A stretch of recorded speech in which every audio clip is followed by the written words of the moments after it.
Hey there, it's Olivia-Savannah here from Olivia's Catastrophe, and today I'm here to do a book haul because we are hauling more books in to these overfilled shelves. We're just gonna keep going apparently and do this. So without further ado, let's get right down to the new books that will be joining my book collection. We are going to start and kick off this haul with my special editions, and this is because I've just got a book here that I'm very excited about, and that is Death of the Author by Nnedi Okorafor. If you've been around on this channel for a little bit, you'll know that I really love Nnedi Okorafor's writing and her Afrofuturism books, and this one in particular is about this young woman who is a wheelchair user who writes a piece that makes a lot of controversy. I believe she writes a book that creates a lot of controversy, and I've been told that it's got big family vibes, it's got blackness as a core theme, disability as a core theme, and also elements of sci-fi as well. So it's all wrapped up in this book, which is quite genre defiant as far as I'm told, which, you know what, that's what Afrofuturism is all about. I was really happy to be able to go to a book event that Nnedi Okorafor was doing in South Bank, and I got this book signed, I got some other books signed, and it just made my whole day. And this edition is my favourite special edition of all time, simply because with the special edition, unlike the actual cover, it puts our main character, wheelchair user, right on the cover. That's what we love to see. The sprayed edge, and then under the dust jacket, oh wait, look at that. The end papers, you see her writing away.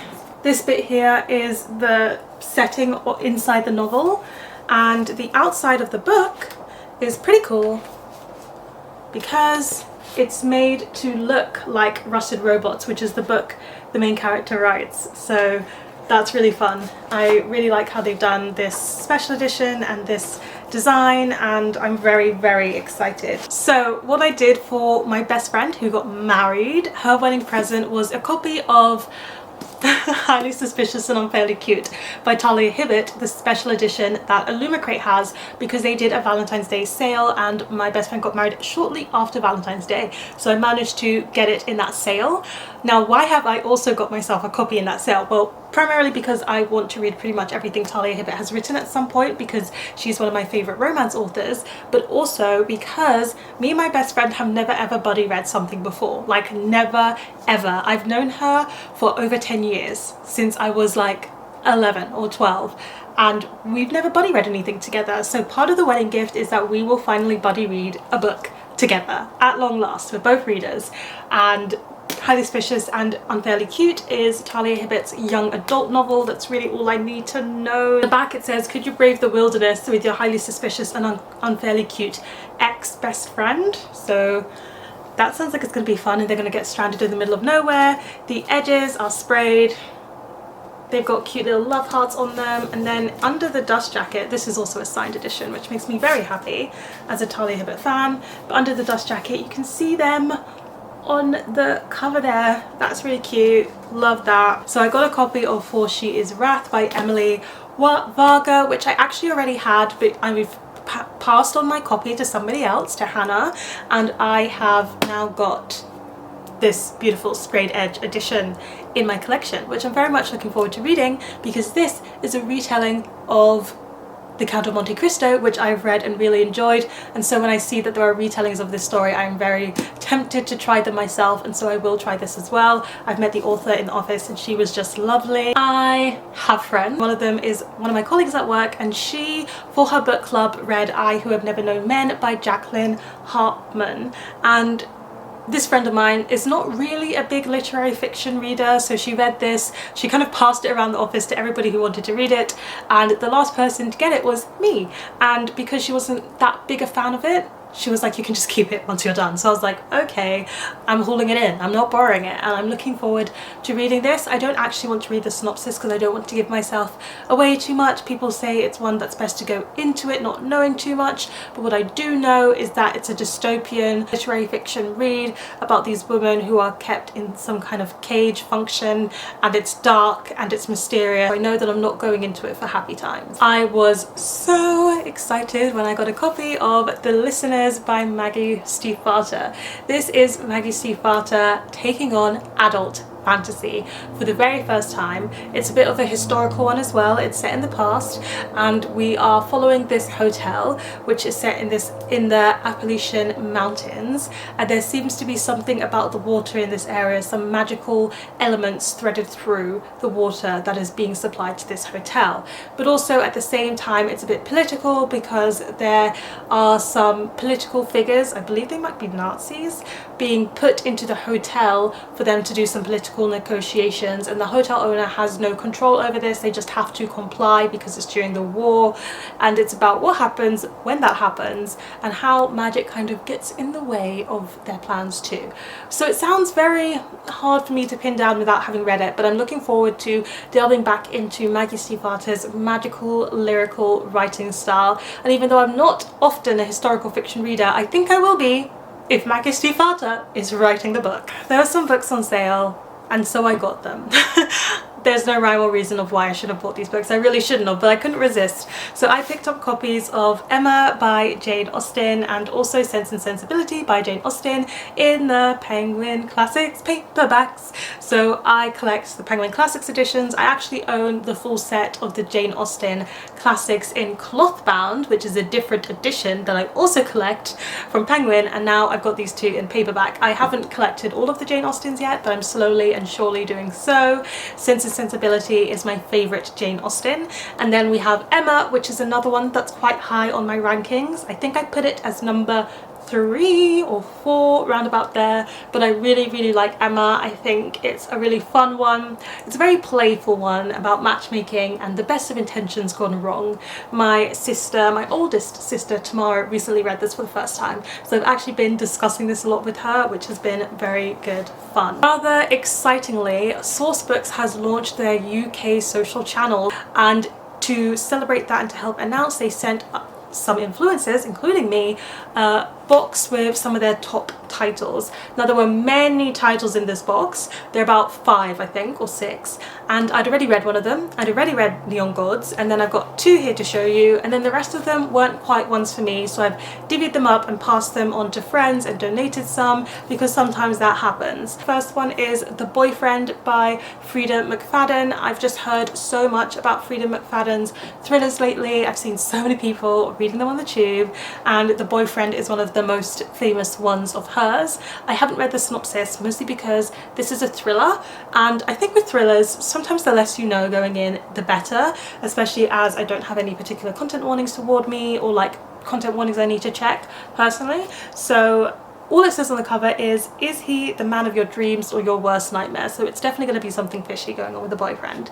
Thank you so much to the publisher for sending me a copy of I Can't Even Think Straight by Dean Atta. This is Dean Atta's next novel in verse, and this is by the author of The Black Flamingo. I've pretty much read all of Dean Atta's novels in verse, so I was obviously going to read the next one to come out, and this one is about 2 friends who promise each other that they won't come out in high school. They plan to come out together afterwards, when Kai decides that actually he does want to start living in his true identity and living his real life now. He doesn't want to wait, but that means of course their friendship is going to be on the line.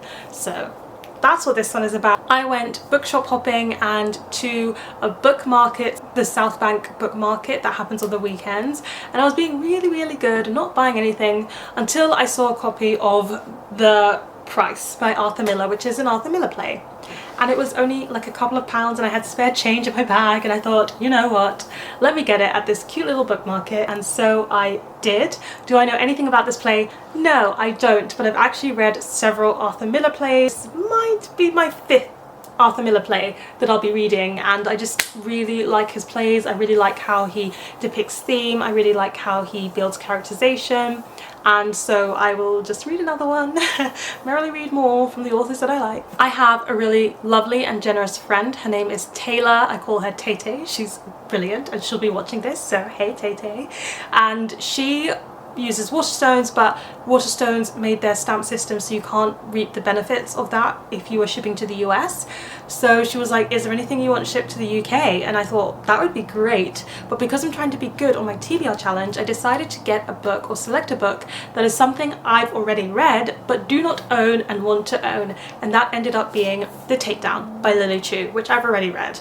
I really like Lily Chu's books. I've read all 3 of them that are published as of me filming this, and there's another one that's coming out very soon which I'm very excited to read as well.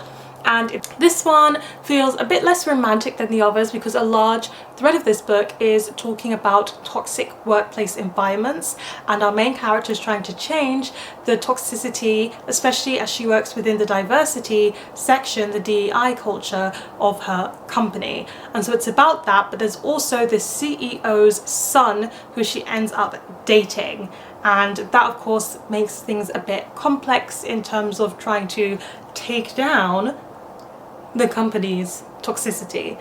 They also have their romance on the side. We've got Asian representation, Asian American representation, and a lot of this is also about tackling toxic positivity, which I think is a very good theme to address, because I think sometimes we lean on that a little bit too much in Western cultures. Thank you so much to the publisher for sending me a copy of A Lesson in Thorns by Sarah Simone. Woo! Another video where I mentioned Sarah Simone. Aren't you all so excited? Because you should be.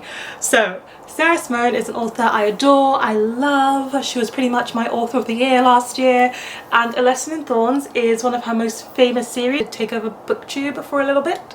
But now this quartet of books is being republished and redacted with brand new covers in the like standard B format size that you mostly get paperbacks in, and I could not be more thrilled. My old indie editions are moving out and I'm moving in on these ones, and actually this is a series of Sarah Simone's I have yet to read, so I'm very excited to lose sleep, lose time, lose autonomy to these books taking over my entire life. They are a dark academia steamy series. This one in particular follows this young woman who goes in to sort somebody's library for them and to categorize their library, but things end up happening. I also seem to fall into the habit of buying a lot of secondhand books. I go to my local secondhand shop often and I donate a bunch of books, and then I usually buy at least one book. I just can't seem to shake getting at least one book. So the last time I donated books, I got a copy of The Innocence of Father Brown by G.K. Chesterton, and I don't feel too bad about hauling this one in because I actually already own this. I own a bind up of all of the Father Brown short stories, and I've actually read half of the short stories that is in this collection. I already know that I really like Father Brown as a detective, I really like his assistant, and I find his mysteries fun and entertaining, and I love that they are all short stories. I just really struggle to pick up a big fat bind up of all of his short stories. So when I saw this one cheaply, £2 second hand, I thought I'll get this, I'll read the short stories that I need to read in this, and then I will donate it again so somebody else can pick it up, but I will have then made more progress in the bind up that I have while not having to carry that big book around. So that is the strategy behind me having purchased this book. I got a free book. Who says no to a free book? Not me, especially when the free book is by an author you like, and that is The Bone Dragon by Alexia Casale. And this is Alexia Casale's younger reads. So I've read her young adult book called Sing If You Can't Dance, which was one of the best books that I read in 2024, and this is her doing upper middle grade, I believe, and it's about Evie. She's a young girl who had to have an operation, and she doesn't want to talk to anybody or explain to anybody why she needed to have that operation.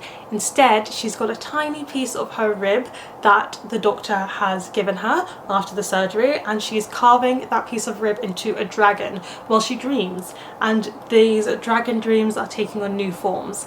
That's what I gather from the synopsis, but it sounds like it's going to be one about somebody who has to open up, who has to learn to accept what has happened and move forwards and go on a journey of healing. And I think the journey of healing that I saw in Sing If You Can't Dance struck me so much that I feel like I'm in safe hands with this book. We have here another middle grade read, and that is Ella Jones and the Sun Stealer by Lucy Edwards. It's a very shiny book. We love to see it. And this one particularly caught my eye when I heard about the author talking about it. The author herself is someone who is blind, and she became blind when she was a young child. They went for a regular eye test, and from there her life was changed.